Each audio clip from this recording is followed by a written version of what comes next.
Isaac Asimov was one of the first science fiction writers to predict that, and he imagines even more sophisticated robots in the future.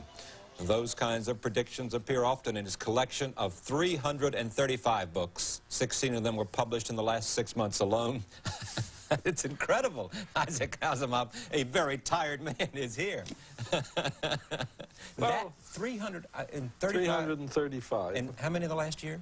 Oh, I don't know. Over the last year, there's over 20. How do you do it? By not doing anything else. Well, but come on. I mean, nobody is that prolific and still have that kind of popularity.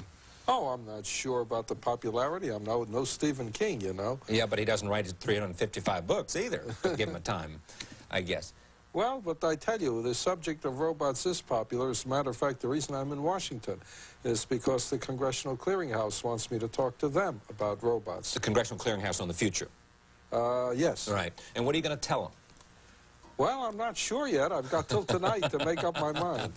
Well, tell us what you believe. I mean, Robots and Empire is one more science fiction that builds on some other earlier science fiction books you've written. But let me stay with just what you're going to tell the Congressional Clearinghouse and how you feel about robots and where is it all going. Put your telescope on.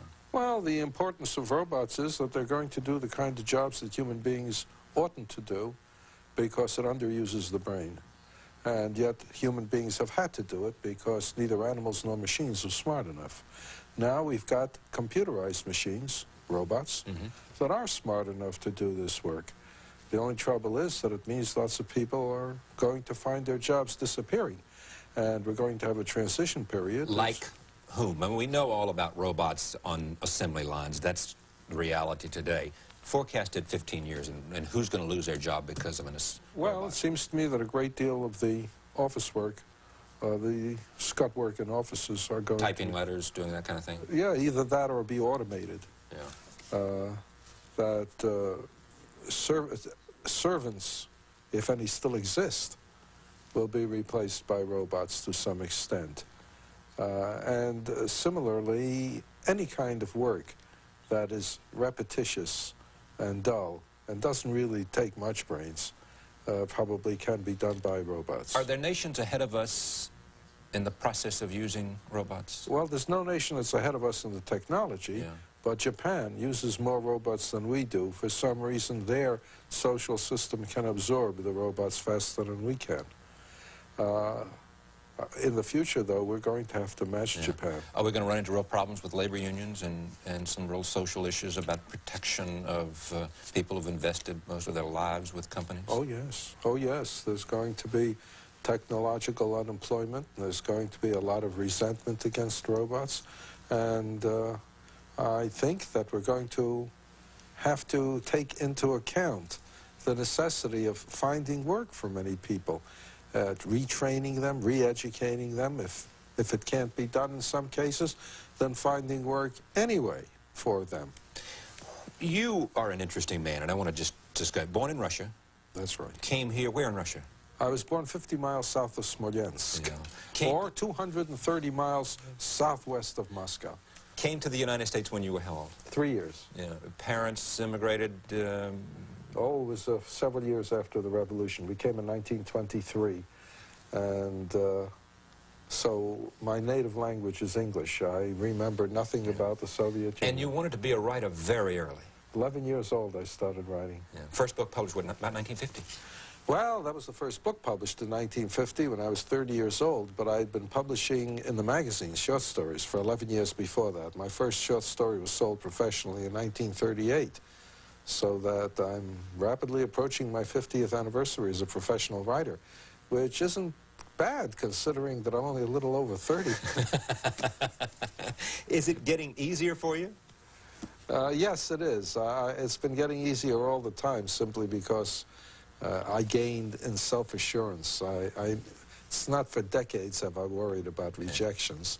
And then, you know, a certain facility. Do you have writer's block? Not so far. Never? Never. 355 books would suggest by definition there's no writer's block here. However, I tell you, I switch from one thing to another. That is, I sometimes get tired of something I'm writing. Fortunately, I'm never without several projects in mind, so that so that if I wake up in the morning and I'm sick and tired of what I'm doing, I do something else. So you've got about 6 typewriters there in the house where you can go to one to one to one? Well, I've got several, but I only use one. Going. Yeah. I only use one, but I take out pieces of paper and put in different pieces of paper. You've written biographies. Yes. You wrote a lot of magazine articles, everything from about atomic energy and to what? Well, I've even written about 7 books of limericks. Two of them clean. And I've written a 2-volume book on Shakespeare, a 2-volume analysis of the Bible, and I've written, about 12 or 13 history books. I've written mysteries as well as science fiction. I've written books for young people, and I've written a 3-volume history of physics. And what do you want people to say about you? Do you want them to say he was prolific, he was prophetic, or do you care about them saying, here is a great writer, here's a craftsman of the language? Oh, I doubt that anyone will ever say I'm a great writer. I hope they say, here's one fellow who got a lot of pleasure out of writing, because most of the writers I know or have heard of have suffered extremely. Yes, it's painful. And I don't. I enjoy it. It's a pleasure. It comes like a stream with you. Oh, you just sit down and someone once said, what do you need to start writing? And I said, a typewriter within reach. What time do you start writing? Get up in the morning and go right to it? I'm an early morning person. I usually get to work by 7:30. Yeah. Do you go to an office to do it? No, right in my apartment. Right there. So you get up, take a shower, and get to work. Get to work. And do you write for the entire day? Well, I used to write till around 10 p.m. I noticed lately old age is catching up. 10 p.m.? Old age is catching up with me. I tend to stop at 9 p.m. However, I'm frequently interrupted. I mustn't make it appear that I work 7:30 You mean phone calls and phone calls and the mail, and I have to eat, and my wife insists I talk to her once in a while, you know. You still slip off into little Gilbert and Sullivan now and then? Oh, yes. I belong to the Gilbert and Sullivan Society, and I attend Gilbert and Sullivan plays every chance I have. And in fact, what I would like to do is to write a book on Gilbert and Sullivan. I'm trying to find time for it. Well, why don't you take time? Because it's such an important part of your life. It's one of your few. I think I will. I think I will. It's just that you'd think with 335 books that publishers would say, let's try somebody else, but they don't. Someone said to, I guess it was Sir Laurence Olivier, why do you act? And he said, because if I don't, I'd go crazy. Is it the same way with writing? Well, it's been suggested that since I can probably make enough by working half the year, why don't I relax the other half? And I said, well, I would, but just to pass the time away, do you mind if I write? Isaac Asimov, he is prolific, he is popular, he is an interesting man, and we'll talk more when we come back. Stay with us. Asimov is here. This Robots and Empires is science fiction about robots. Halley's Comet, you've written about that. You've got a new book about that, too. Yes, it's called Asimov's Guide to Halley's Comet. It's a different publisher. Non-fiction, but different publisher. They'll be pleased that you mentioned that, too. Yeah, Walker & Company, that's the publisher. Robots and Empire is double that. Okay, so they're all happy. Tell us about Halley's Comet. What's significant about it? Because well, go ahead. Well, the first thing that's important about Halley's Comet is that it was the first comet to have its orbit worked out and its return predicted. That made an enormous splash in the 18th century, because until then, nothing had been known about comets. They were very mysterious. People were scared of them. They were omens. They were omens of unusual things happening, and unusual things are always catastrophes. But once you can show they follow a fixed orbit and come back at predictable times, there's nothing mysterious about them anymore. And so that was the doorway into studying comets as simple, ordinary astronomical phenomena. And then the other importance about them is that it's the largest and brightest of the short-term, short-period comets.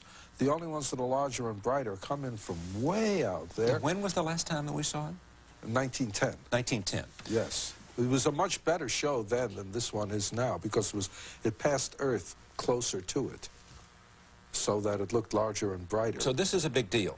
Well, it's a big deal this year for our astronomers, because for the first time in history, they're going to be sending out probes to pass close by Halley's Comet and study it study it. The Soviets are doing a better job than we are of doing that, aren't they? Well, let's say human beings are sending out 4 probes. It doesn't matter the nationalities. There are 2 Soviets, 1 Japanese, 1 West European. Yeah. The West European, named Giotto, will come closest. It'll pass within 500 miles. But whatever material they find out, whatever details... shared by the international scientific community. Right. That's right. So that human beings are doing it. Are you excited by it? Yeah, I have the feeling that it'll bear out the current theory of cometary structure, which was suggested by Fred Whipple back in 1950, that it's a dirty snowball. A dirty snowball. 85 to 90% just ordinary ice, but with all sorts of dust and gravel mixed in. And undoubtedly that'll be it. But there's all sorts of interesting things we can find out about the minor components, the slightly different ices, and also how the tail forms, what electromagnetic effects are present in the tail, how it interacts with the solar wind particles from the sun, and so on. We're bound to find out all sorts of things. Now, do you have some theory about comets and the death of dinosaurs? Oh, well, it isn't my theory. I wish it were, because it's a very interesting one. Back in 1980, they discovered that there was a layer high in iridium at a certain point in the Earth, and it came just about at the time where the dinosaurs disappeared. And so they felt that perhaps an object from outer space, which is usually richer in iridium than Earth's crust is, had hit. What's iridium? Oh, it's a heavy metal very much like platinum. Okay. There's very little iridium. It's not, I mean, the amount that's there isn't worth anything, but it's more than is in the layers just above or just below. And they figure there was a collision with some object from outer space, which perhaps cast up such a pall of dust and smoke that it cut off sunlight for a period of time, killed most of the plant life, and therefore killed most of the animal life. And what about the Star of Bethlehem? Well, some people think it might have been Halley's Comet, which showed up at 11 BC. Do you believe that? No, I don't. It's because there are so many other theories about it that there's no way of telling which one, if any, is right. It may have been entirely a pious fiction. We can't tell at this date. The only mention of the Star of Bethlehem is in a couple of verses of the Gospel of St. Matthew. That's all. There is no independent reference to the star anywhere.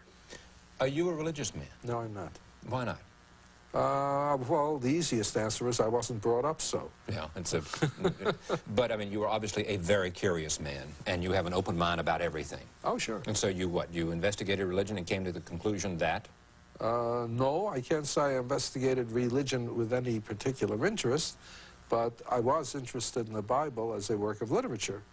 And so I wrote a 2-volume book on that, but only as a work of literature, as one of the earliest, if not the earliest, serious histories we have. The Book of Kings, the Book of Chronicles, the Book of Samuel, and also as a repository of great poetry, probably the greatest poetry we have, certainly the greatest early poetry we have, and also as teachings of rather excellent ethical, ethical statements. The one thing that the Bible isn't, that some people seem to think it is, it's not a biology textbook, it's not an astronomy textbook. The first chapter of Genesis, the first couple of chapters of Genesis, are the 6th century BC version of how the world might have started. We've improved on that since. I don't believe that those are God's words. Those are the words of men trying to make the most sense that they could out of the information they had at the time. You don't buy Adam and Eve either? No, I don't buy Adam and Eve either. But it's undoubtedly a legend which has some significance, but it's not historical. What about the life of Christ? Well, Jesus. Well, this, of course, is in historic times. It's at the time when the Roman Empire was at its height. And the thing about it is that the only information we have about the life of Jesus is in the Gospels, in the New Testament Gospels. There's no reference to him in any literature outside. There's one dubious paragraph in the histories of Josephus, which may have been... Is that right? There's no reference to Jesus other than Matthew, Mark, Luke, John? And, of course, in the rest of the Bible, the epistles of Paul, Acts of the Apostles. Right. But outside the sacred writings, absolutely no mention. No historian who was not... Who is not a Christian, let's put it that way. Not in Bethlehem, no one left any writings of any kind. None. This doesn't mean that he didn't exist. The chances are he did. There were many people at the time who were, what should we say, messianic, who were believed to be messiahs by one group or another. And Jesus survived as a messiah. Incredible impact for someone who got such little notice at the time from historians, right? That's true, but that's the way sometimes it works out. When Muhammad also received little notice outside of Arabia, and I dare say many founders of great religions were dismissed by people of the time, except those who believed in them as just one more kook. Interesting. And back in a moment, Isaac Asimov, interesting man. We'll talk more about science fiction and the future science reality. Stay with us. Isaac Asimov is here. What scares you about the future? Nuclear war. Okay. Overpopulation. Really? Yeah. We've got now 4.8 billion people. Now, what's the problem with overpopulation? I mean, when you go to the length and breadth of this country, as I constantly do, you see nothing but open spaces. Yes, but the open spaces are devoted to feeding the people to... live in the urban areas. That's right. And, yeah, but we got more food than we need. We have. We're not distributing well, okay. The world doesn't. And don't forget, we had 2 billion people when I was born on Earth. It's 4.8 now. I'm not responsible, but that's the way it is. And you have no children? Oh, I have two children. Okay. That's just replaced me and my wife, you know.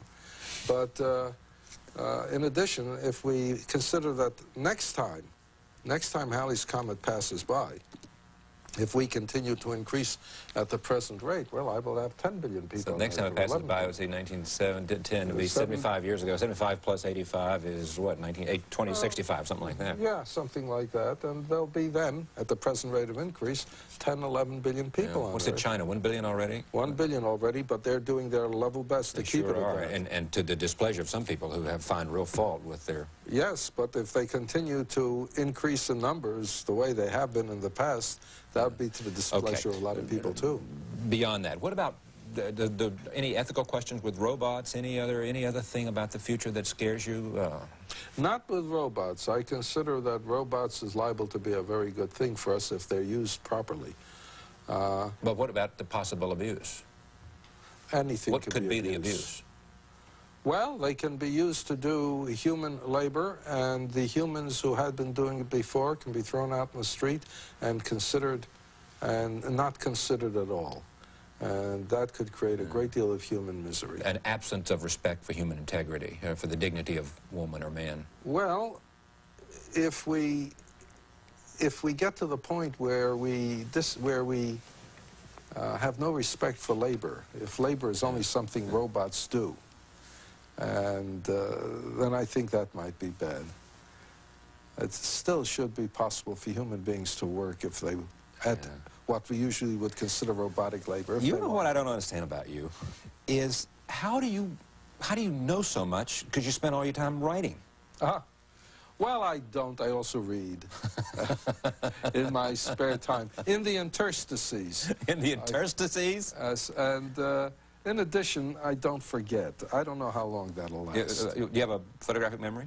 Oh, I wouldn't say photographic because I forget things like what my daughter looks like and so on. Your daughter looks like, or when her birthday was. She once stood right next to me, and I ignored her until after a while, as I studied her face carefully, I realized she was my daughter.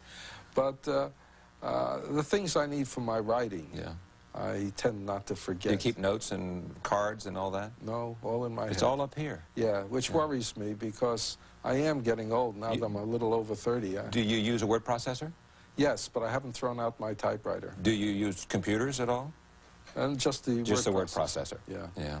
When you look at the people that have influenced you, who's had the most influence? Well, aside from my father and mother. Your father and mother. Yeah, well, John Campbell. He was the editor of Astounding Science Fiction from 1938 to 1971. Astounding Science Fiction. Right, and I brought in my first story on June 17th, 1938. He'd only been the editor for a few months, and he took me in hand for some reason. And in a sense, jollied me along, made sure I kept my nose stuck to the grindstone, encouraged me, discussed my stories with me, and to coin a phrase, made me what I am today. He did. Yes, I can mainly because he made you believe in yourself and made you... He saw something in me that maybe I might not have seen in myself. Quickly, writers born or made? Oh, I think born. You think born? Yes. Boy, a lot of people want to be writers, don't know whether they've got it or not. Well, I dare say you can make a little, but there's a limit to how much you can make. Isaac Asimov, you have certainly been, if nothing else, prolific and certainly popular, one of the best-known writers. I want you to come back and we'll talk more. Pleasure to have you. Well, if I'm in Washington, I'll be glad to. Thank you. We'll continue. Stay with us.